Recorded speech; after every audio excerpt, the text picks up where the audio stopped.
Hello everyone, my name is Lori Aker out of Columbia, South Carolina, and once again thank you so much for joining me today.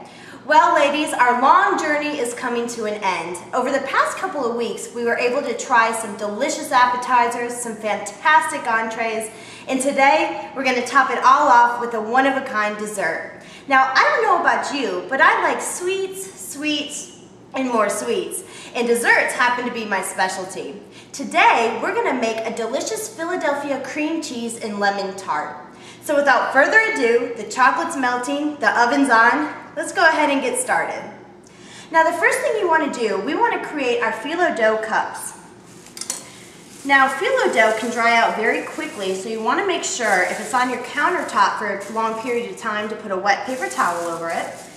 And we're simply gonna unroll our dough. And it can be a little flaky and it can break apart, so just be very gentle. And we're basically going to cut our dough into 2-inch squares. All right, now you can do this with a pizza roller or with a knife. Either way will work out just fine. Now this is a little bit longer than 2 inches, so we're gonna cut just a small amount off the end here to get it our desired width. We're gonna discard this. And you're gonna have a strip that looks just like this. Now, the great thing about this recipe, you can make little bite-sized tartlets or you can make regular-sized tartlets. The regular ones are great if you're having it for dessert. The bite-size are perfect for entertaining. They're so colorful. So I'm gonna show you how to make both here. Now, for the big tarts, we're gonna cut squares about 2 inches across and 2 inches down. And you should get about 3 sections off of this one strip. Okay? Now basically what we're going to do is we're going to layer our phyllo doughs, putting melted butter in between. And we're going to stack 4 high. So see how I'm getting 4 separate squares here? Now what we're going to do, we're going to take a little bit of melted butter and we're going to brush it right on our square. And again, your phyllo dough can be a little delicate, so just be careful. And we're stacking 4 high. So we'll brush the butter and press down. Little more butter and press down. And make sure to get all of the air bubbles out, because when it goes into the oven, it will rise and it can crack easily if there's bubbles. So make sure to press down nice and firmly. Okay, just like that. And again, we had 4 squares high. Now what we're gonna do is we're gonna go ahead and press it into our muffin tin. Now make sure you press firmly on the bottom. Again, we want to get those air bubbles out, and press firmly on the sides. Okay? And this is our regular size. You can use a mini muffin pan if you'd like. Great, perfect for entertaining. And we're going to go ahead and do this until the entire tray is filled, and we're going to pop it in the oven at 350 for about 5 to 6 minutes until the tarts are nice and golden and brown. And when you pop them out, this is what they'll look like. See how they have a nice golden color on the rims? And again, they're very fragile, so be careful when handling them. And we went ahead and pre-made some mini tarts. And we're doing the same steps here, just layer them with a little bit of melted butter, pop them in the tray, press around the edges. So it's the same process. Now, at this point, we're gonna go ahead and dip it in some milk chocolate. See what I'm gonna do here? I'm gonna take the tart and I'm going to turn it upside down, and see how I'm turning? That's actually going to get the chocolate on all sides. Okay? Now when you bring it out, just kind of swivel it.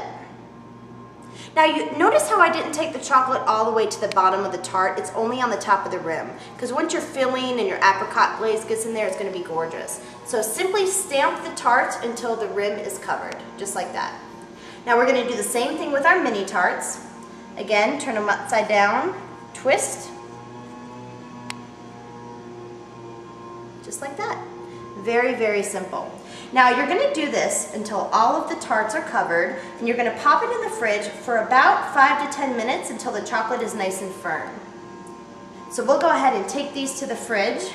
Now the filling is very simple to make. The main ingredient, of course, is our delicious Philadelphia cream cheese. Now we're using an 8-ounce pack for this particular filling. Now if you have a mixer, that's wonderful. If you don't, that's okay. You can use a regular hand mixer. We're going to add the cream cheese directly into our bowl here. And then there's only one more ingredient, very simple to make. We're going to add a 1/3 cup of good quality lemon curd. Okay.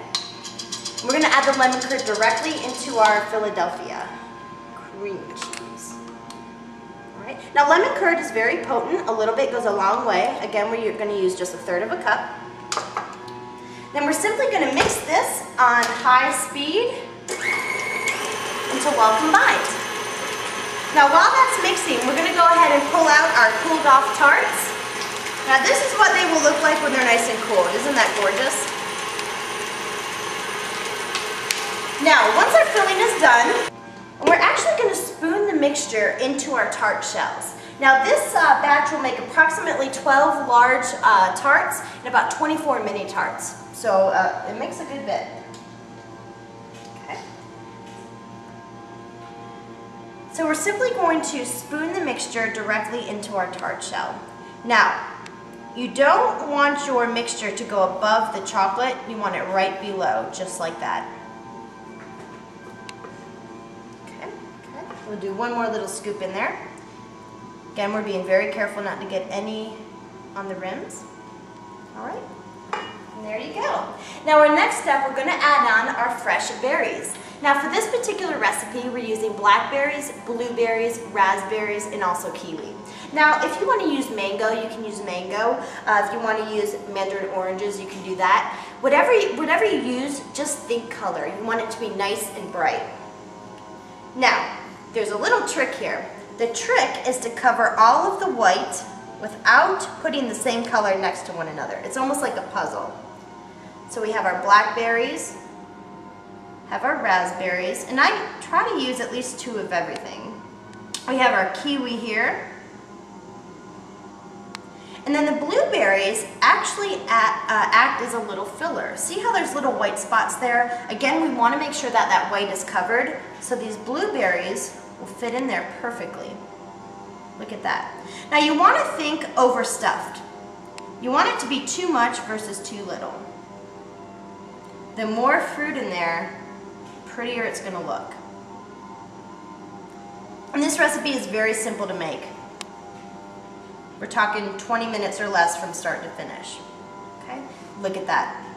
Now, there's one more step before we're done. We're going to go ahead and add in some apricot glaze. Now, while we've been cooking everything, I went ahead and preheated some glaze on the stove. We're using apricot. It's about a 12-ounce jar. You want to put it on medium-high heat with a tablespoon of water. That water is going to help break up the consistency or the thickness of the fruit in the preserves. Now, you might think to yourself, the glaze has to be cool to put on it. You want the glaze piping hot, okay? Now, the glaze is not only going to add a beautiful glisten to the tart, it's going to actually act as a preservative. It will make the fruit last a little bit longer. Now you may be asking yourself, well, can I use peach or orange? You know, I would highly recommend sticking with the apricot. It has less flavor than the orange and the peach, so it's not going to clash with the other ingredients. So I would recommend sticking with the apricot here. Now if some falls over the sides, that's okay. And the apricot glaze, see how it's filling in all of those little cracks? Again, you do not want to see any kind of white coming through. You can just brush it over some of the untouched fruit. And again, we're using just a regular spoon. There you go. Now at this point, we're going to go ahead and put it in the fridge for about 10 to 12 minutes until the preserves on top actually harden a bit.